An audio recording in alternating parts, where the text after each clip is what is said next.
My mom has always preferred my younger sister over me. Despite that, I did everything I could to support her because I felt I owed it to her for raising me. But everything changed when my sister decided to move back home. Without hesitation, my mom cut me off. She screamed at me, saying, "Get out of here, you leech. I'm done putting up with you. If this is what you want, I'll make sure you pay for every grudge I've ever held against you." Hi, my name is Aurora, and I'm 30 years old. After finishing college, I landed a decent job and continued living with my mom. My dad passed away a few years ago, and my younger sister, Zara, is already married with her own family. I had plans to move out and live on my own too, but after my sister got married, I stayed behind to take care of my mom. I couldn't bring myself to leave her alone. Looking back, it's clear that my mom has always favored my sister over me. Zara and I are complete opposites. She's beautiful, trendy, and has an undeniable charm, even though her personality is, well, not exactly the nicest. But somehow, she manages to hide that under her good looks, making her appear perfect to others. In contrast, I'm more serious and straightforward, which never seemed to impress my mom the way Zara's charisma did. After Zara got married and moved out, my mom constantly complained about me. She would say things like, "I wish I were living with Zara instead of you. Why does Zara have to be so pretty, and you, well, you don't have anything to offer?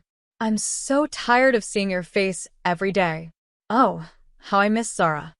It hurt to hear those things, especially since I was the one working to support both of us financially. My mom didn't appreciate any of it. "Mom, I know you think Zara's great, but you don't need to put me down like that." I finally snapped one day. But instead of calming down, my mom got even angrier. "If you were half as good as Zara, I wouldn't have to deal with you like this every day," she shouted. "You don't even have any real problems. We've been living here together ever since your dad passed away, and now you're trying to act like you're doing me a favor?" I didn't mean it that way. I tried to explain. "I'm here because I have no choice. If Zara hadn't gotten married, I wouldn't be living with you." "Humph," my mom scoffed. "That's enough. We live in a house that was rebuilt shortly before my dad passed away. Although the house is in my mom's name, I'm the one who has been paying off the remaining loan. Yet, she constantly compares me to Zara and criticizes me in every possible way." I was reaching my breaking point, living with a mother who made me feel unwanted every single day. Still, I couldn't give up on her, and there was a reason for that. When my dad died, my mom was devastated. She cried for days, barely ate, and was so weak that everyone was concerned about her. I felt an overwhelming responsibility to take care of her. I told myself that I had to step up and support her, not just as her daughter, but as the eldest in the family. For my dad's sake, I promised myself I would protect her, no matter what. Even though her words and actions hurt me, I couldn't bring myself to hate her entirely. She was the only parent I had left. Then, one day, out of the blue, my sister and her husband showed up at our house. As soon as Zara saw my mom, she burst into tears and said something that shocked me. "Mom, we're struggling. We're having a really hard time making ends meet," she sobbed, and my mom's face immediately filled with concern. "What's going on?" my mom asked. "Well," Zara started, "my husband just lost his job, and we can't afford our rent anymore." My mom's eyes widened. "Oh no, that's awful. I don't know what else to do. I really need your help, Mom. Can we stay with you for a while?" Zara pleaded. As soon as she said that, I knew things were about to take a turn for the worse. But before I could say anything, my mom jumped in with an enthusiastic, "Yes, of course. My precious Zara is in trouble? Of course, you can live here." Zara's face lit up, and she hugged my mom. "Thank you, Mom. I love you so much." My mom beamed with joy, clearly thrilled by the idea of having Zara back. They had made the decision without even consulting me, as if my opinion didn't matter. Feeling frustrated, I spoke up. "Wait a second, Mom. I live here too. You can't just invite them to move in without asking me." My mom turned to me, her expression blank, and said, "So what?" I was stunned by her response. "Mom, 2 more people are going to move in just like that? Where am I supposed to go? I have my own room." I don't care what you think, she interrupted coldly. This house is in my name, remember? That's true, but I started to argue, but she cut me off with a heavy sigh. If you don't like it, Aurora, then maybe it's time for you to leave. Her words hit me like a ton of bricks. What? Are you serious? You heard me, she said, completely unfazed by my shock. I told you to leave. From the start, you were nothing more than a stand-in for Zara in my life, you know. My mom snapped at me, her words cutting deep. I stood there, stunned. That's horrible. You don't need to talk to me like that. I don't need a leech like you around. Now that Zara is coming back, I have no use for you. Her words stung. How could she dismiss me so easily after all the years I spent taking care of her? I had dedicated so much of my life to supporting her, while my sister had barely lifted a finger after she got married. But despite everything I did, it was Zara who had always been her favorite. I couldn't believe how easily she was ready to cast me aside. Tears welled up in my eyes, but I fought to keep them from falling. Then my sister, seeing the situation unfold, chimed in with a smug grin on her face. Sis, Zara said with that sly tone I had always hated. Mom's right. Why don't you just get lost? What? I asked, disbelief coloring my voice. You heard me. There's no space for you here now. We don't need you. I'm the one who's been supporting Mom all this time, I argued, my voice trembling with a mix of frustration and hurt. Zara rolled her eyes. So what? Mom wants to live with me now. You're nothing but a nuisance. Just go already, you're trash. Without missing a beat, Zara turned back to my mom and her husband, and the three of them began happily planning her move. They were talking about things like having a big barbecue to celebrate the move, while I stood there, invisible to them. I'll get the meat for the barbecue, my sister chirped excitedly. That sounds great, my mom replied, completely ignoring my presence. I couldn't believe it. As they laughed and talked about their plans, it was as if I no longer existed. Then Zara turned back to me, her tone now filled with impatience. Hey, why are you still standing there? Didn't I tell you to get out? But you can't just throw me out like this, I protested. We don't need a parasite like you hanging around. Just leave already and give us some space. Be out by the end of the week. That should be enough time, right? Her words felt like daggers. I clenched my fists, holding back the wave of emotion that threatened to spill over. I didn't want to give them the satisfaction of seeing me break down. Reluctantly, I nodded and left the room, my heart heavy. As if that wasn't enough, while I was packing, I overheard my mom and Zara planning a vacation. We'll be gone for a few days, my mom said. Just make sure you're out by the time we get back. Those were her final words to me before they left the house. To her, I was nothing more than a burden. Something to be discarded now that Zara was back in the picture. I had tried for years to be the good daughter, but now I realized that no matter what I did, it was never going to be enough for my mom. I was done feeling sorry for her. The sympathy I had once felt for her was gone, replaced by a burning desire for revenge. And so, with a new resolve, I took action. I contacted a moving company immediately and made arrangements to move out as fast as possible while my mom and sister were away. The movers arrived, curious about the situation. Are we taking everything? One of them asked, noticing the amount of furniture being packed. Yes, please, make sure to clear everything out, I replied with a smile. I was moving into company housing, which had been offered to me a few times before. Back then, I had turned it down because of my mom, but now I saw it as the perfect escape. There were still vacancies available, so I quickly filled out the necessary paperwork and started my new life.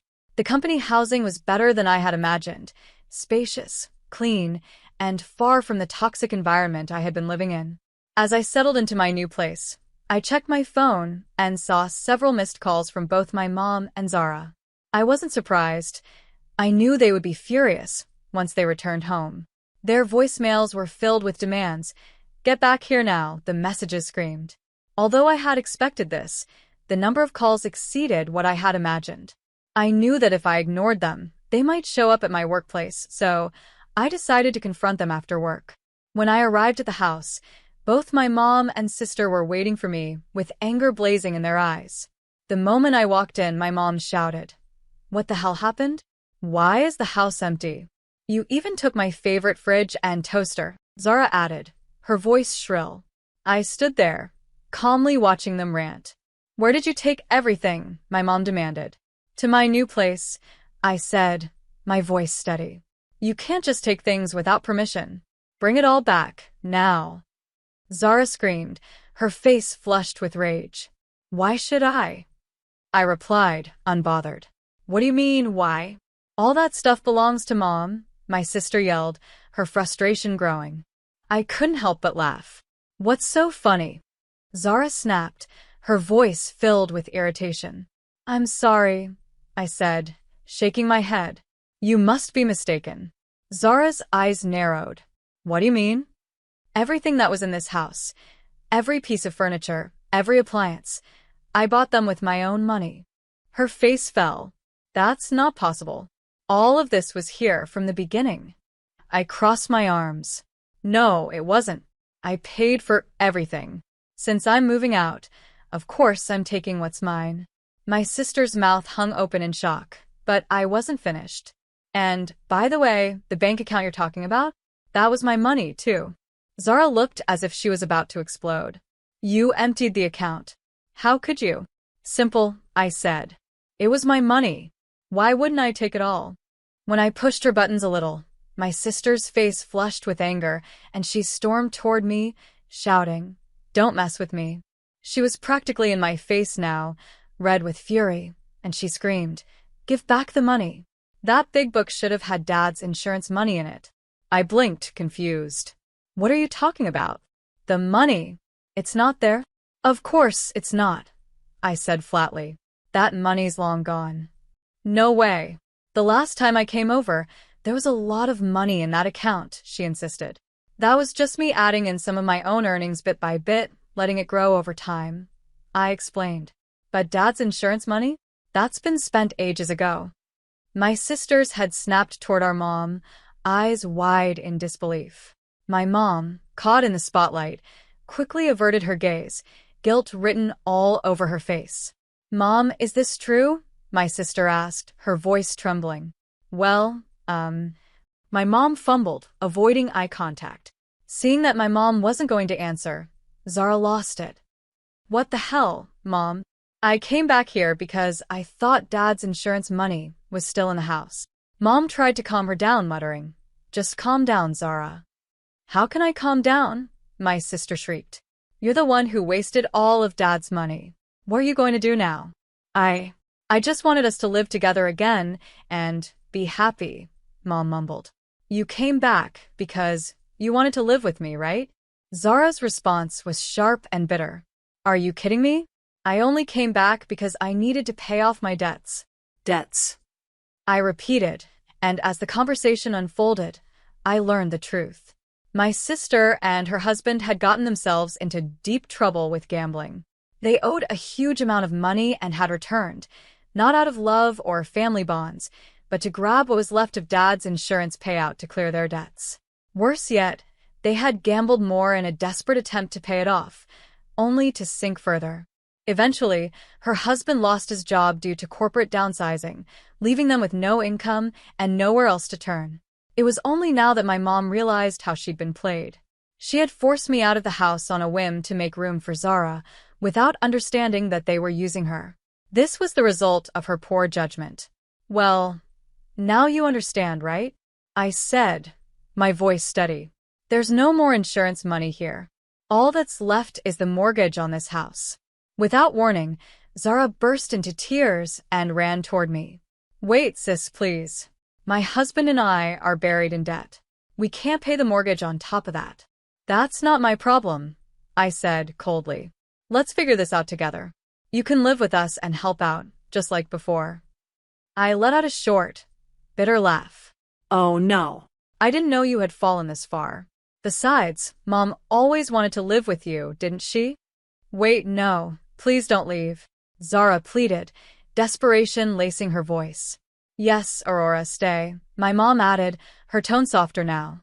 "We'll make it work, I promise." I shook them off, no longer willing to entertain their pleas. "I've supported you, Mom. in this house my entire life. I even paid for the mortgage, yet you threw me out the moment Zara showed up. You called me a parasite, and now you want me to stay and help? You must be joking. Zara isn't a cute little sister. She's a leech, a human parasite, and I won't be part of this mess anymore. I turned to leave, my final words hanging in the air. You two will have to live with the debt yourselves. I'll never come back to this house again. As I walked out the door, I could still hear my mom and Zara calling after me, but I didn't stop. They clung to me until the very end, but I had no reason to listen anymore. I was done. Almost a month has passed since then. My mom and sister, realizing their mistake, started working part-time jobs just to scrape by. Even with both of them working, it wasn't enough. In the end, they had to sell the family home and move into a small, cheap apartment. Life there wasn't pleasant. They fought constantly, blaming each other for their situation. Zara would snap. Mom, if you hadn't thrown Aurora out, I could have used her help. And my mom would retort, I did it to make space for you two. You said you wanted to live with me, but all you cared about was the money. Their arguments grew more vicious by the day. Neither of them could survive without money, and without me, they had nothing. The three of them, my mom, Zara, and her husband, barely had enough to eat most days. They couldn't even afford new clothes. Meanwhile, my life had completely turned around. Moving into company housing was the best decision I'd ever made. My commute to work was shorter, and I had more time to relax and focus on myself. Looking back, I realized that being kicked out of my parents' house was the best thing that could have happened to me. I'm living a fulfilling, happy life now, and for the first time in a long time, I'm thinking only about my own happiness. So, in a strange way, I'm grateful that they pushed me away. It gave me the freedom I needed to live a better life.